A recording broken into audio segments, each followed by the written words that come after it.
Good morning, class. It's Super Bowl Sunday. I'm sorry I'm a little tardy getting this uploaded today.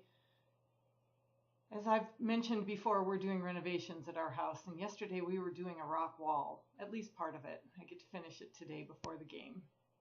Hope you're having a good week so far, and that you will have a wonderful week coming up, because I know you'll all be working on your first assignment.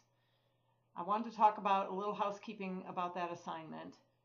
Please don't wait until the day before it's due and think that you're going to be able to get it done in a proper fashion, because it is probably one of the most time-consuming assignments you will have. It involves doing some research and writing. It's not just plugging numbers into a spreadsheet or anything particularly simple, although for some people numbers aren't simple and they would prefer to do the writing.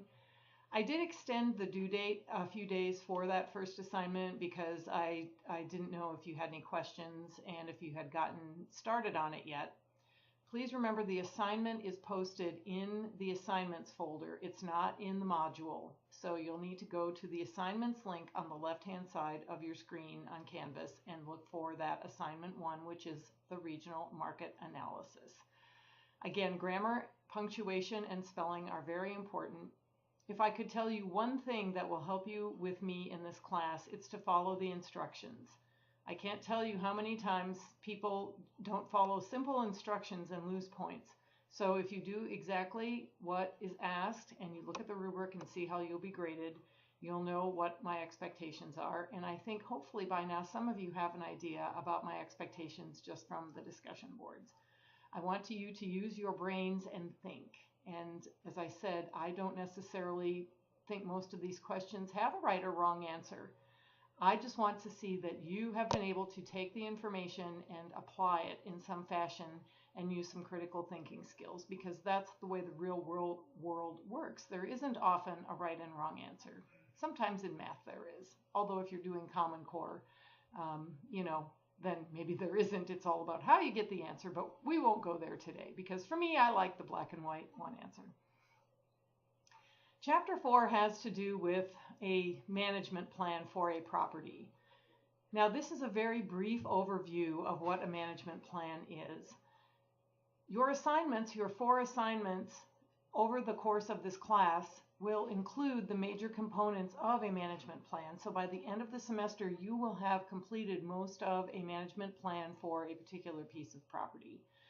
The first step is the regional market analysis, and that's what we're going to do for this first assignment. And then after that, you'll be asked to identify a property and go through these other steps. And so this chapter gives that overview. It touches on some of the elements, and then we'll go into more depth later on.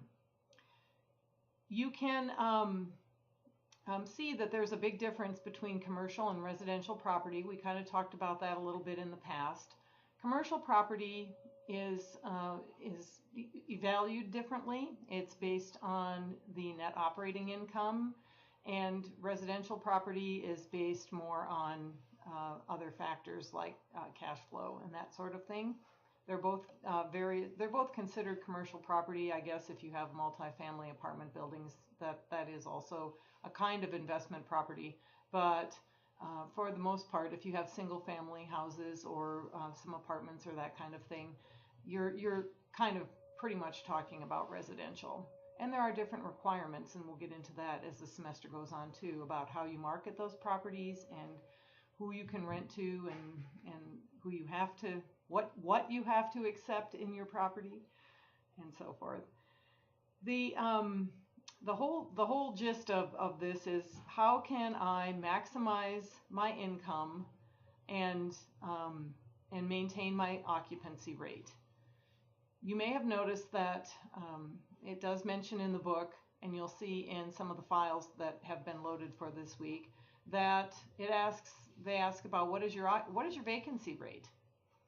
In a perfect world, we'd all be 100% rented out every day, but that doesn't happen, especially in larger properties. You're always going to have some vacancy, somebody coming and going.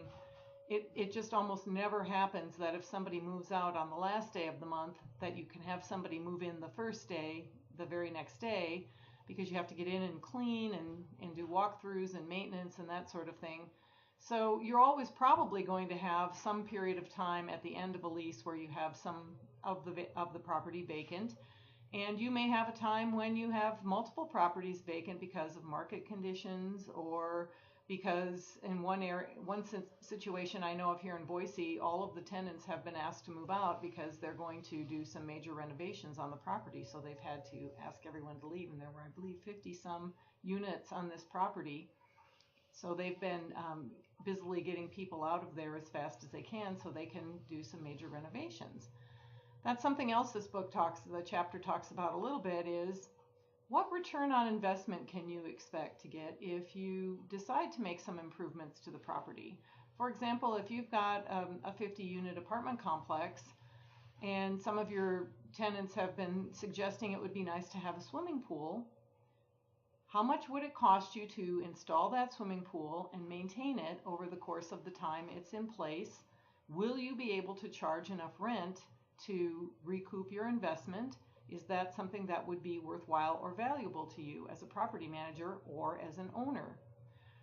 Some other things that people don't often consider is that there are other ways to make money on residential properties besides just the rent you get from the tenants. A lot of facilities have a laundry room the machines take quarters. I bet some of the students know all about that.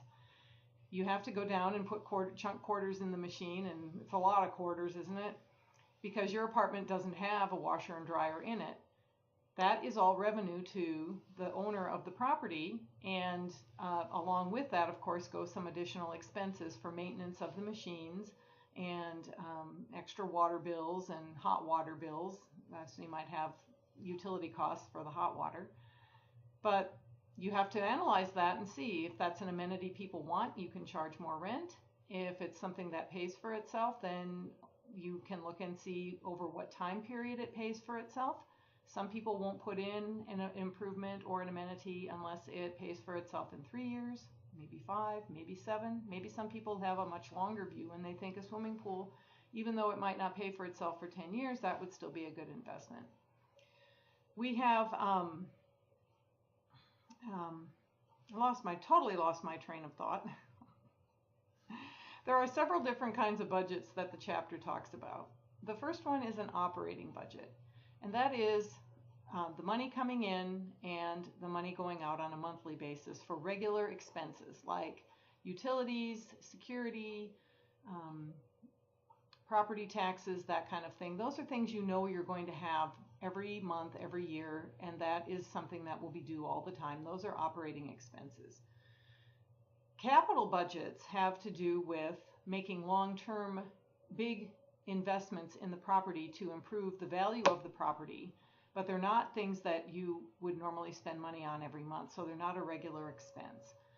If you've ever been involved with a condominium association or homeowners association, for example, many times you will pay part of your assessment to your HOA or your condo association goes into a reserve fund, because they know that every once in a while those buildings are going to have a new roof, or they're going to have new windows, or something really major.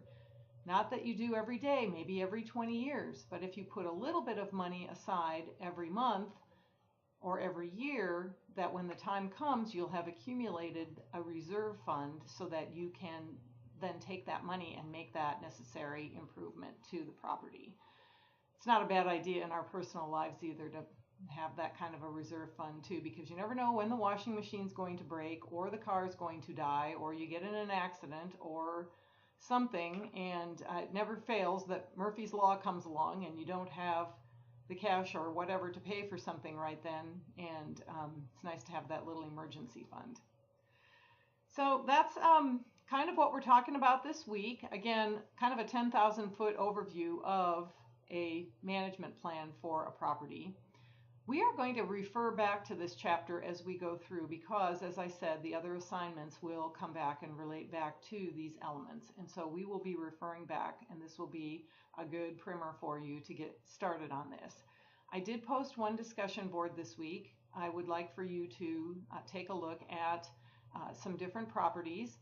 I have posted 2 commercial and their offices and 2 multifamily properties. These are actual properties that are listed here in Boise. I've got the listing flyers uploaded into the Module 4 for this week. I've also created the comparison grid for residential and commercial. And what I would like for you to do is take either the office or the multifamily and look at those flyers and look at the comparison grid. And then I want you to tell me how you think those properties compare to each other in the terms of the elements on that comparison grid. I have some additional written instructions in the discussion board. As a reminder, I expect you to have your initial post completed by the middle of the week, which in this case is February 11th, and then you have 2 days or 3 days, I believe, to respond to other students' posts. I am not sure that I have uploaded or set the discussion boards correctly over the last few times, that I may have put a due date that foreclosed the opportunity for you to go in and respond to other people's posts. I've made sure that that doesn't happen this time, but I need you to remember, please, to go in and make sure you get your initial post done by February 11th so other people have a chance to respond and you have a chance to respond. I want you to get all the points that you can possibly get. I remember what I told you about I'm a rule follower. Well, I'm a rule follower, and I'm going to hold you accountable. So I want you to do your best work because I know you can do it. I know you're all bright and articulate, and I've seen your work so far, and I'm very impressed. So I want to keep building on that and help you get the most out of this that you can. Again, I hope you have an awesome Valentine's week, and I posted another cute little photo for you to take a look at. I'll give anybody 5 bonus points that can tell me where that picture was taken. If you know it's in Idaho, give you a hint. Alrighty then, take care. Have a great week.